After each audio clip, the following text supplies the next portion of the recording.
দেখতে দেখতে কিন্তু শীতকাল চলেই আসলো। সকালের দিকটায় রাত্রের দিকটায় কিন্তু ভালোই ঠান্ডা লাগে। আর আমি চেষ্টা করি প্রতিদিন সকালবেলা কোনো না কোনো একটা ডিটক্স ওয়াটার রাখার। তা সেই মতোই আর সেটা কখনো কখনো হয় ওই সপ্তাহে ধরো 3 দিন 4 দিন চেষ্টা করি, সেখানে হয়তো 1 দিন বা 2 দিন হয়। সময়ের অভাবে অন্যান্য কাজের জন্য সেটা হয়ে ওঠে না কিছু কিছু সময়, কিন্তু চেষ্টা করি।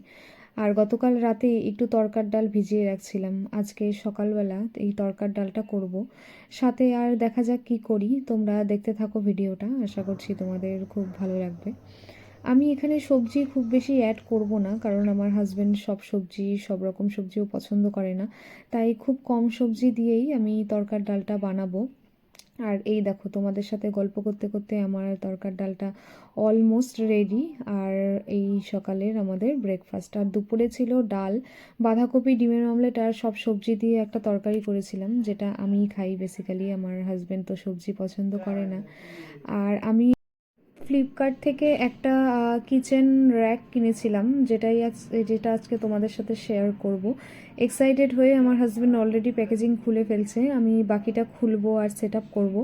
আমার এই জিনিসটা খুব ভালো লাগছে। আমি ভাবছিলাম আর একটা অর্ডার করব সাথে, তো ভাবলাম যে না, এটাই ফার্স্ট অর্ডার, আমি একটাই অর্ডার করি, দেখি জিনিসটা কেমন আসে, তারপরে বাকিটা ভাবা যাবে।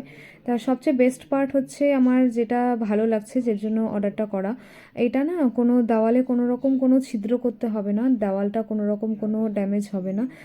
এটা ড্যামেজ করা ছাড়াই তুমি সুন্দরভাবে এই জিনিসটা সেট আপ করতে পারবে, যেরকমভাবে আমি করলাম। আমার এই পার্টটাই সবচেয়ে ভালো লাগছে এই জিনিসটা, সেই জন্য কেনা। আর টুকটাক জিনিস রাখার জন্য এসব একটু দরকার পড়েও, তা সেই জন্যই কেনা। তো খাওয়া দাওয়ার পর হঠাৎ করে আমার মনে পড়লো ঘরে তো ফেব্রিক আছে লাল রঙের। তো আমি যদি একটা মাটির, আমার ঘরে অনেকদিন ধরে গ্লাস একটা ছিল, তো সেটাকে যদি একটু রং করি কেমন হয়। তো যেরকম ভাবা সেরকম কাজ, আমি বসে গেছিলাম ওটাকে রং করতে। দাঁড়াও, রংটা হওয়ার পর তোমাদের ফাইনাল লুকটা দেখাচ্ছি। আমি আমার বরকে বললাম, লাল তো আছে, তুমি একটা সাদা ফেব্রিক এনে দিও, লালের উপরে আমি একটু সাদা এটা ডিজাইন করে দেবো। আর এই দেখো, এটা রং করার পর কিন্তু জিনিসটা বেশ ভালোই লাগছিল। এইটুকু শুকিয়ে গেলে ওপরটা আর নিচটাও রং করব। রং করা কমপ্লিট হয়ে গেছিলো, আমি ওটা শুকোতে দিয়েছিলাম। শুকানোর পর দেখো এটা কিভাবে ইউটিলাইজ করছি আমি। এর মধ্যে সমস্ত যে আমার কাঠের চামচ, বাকি অন্যান্য যা যা জিনিসগুলো ছিল, সেগুলো আমি এর মধ্যে নিয়ে এটার উপরে রাখলাম। কেমন লাগছে অবশ্যই জানিও। তারপর একদম সন্ধ্যাবেলাতে আমার মিশো থেকে একটা পার্সেল চলে আসছে।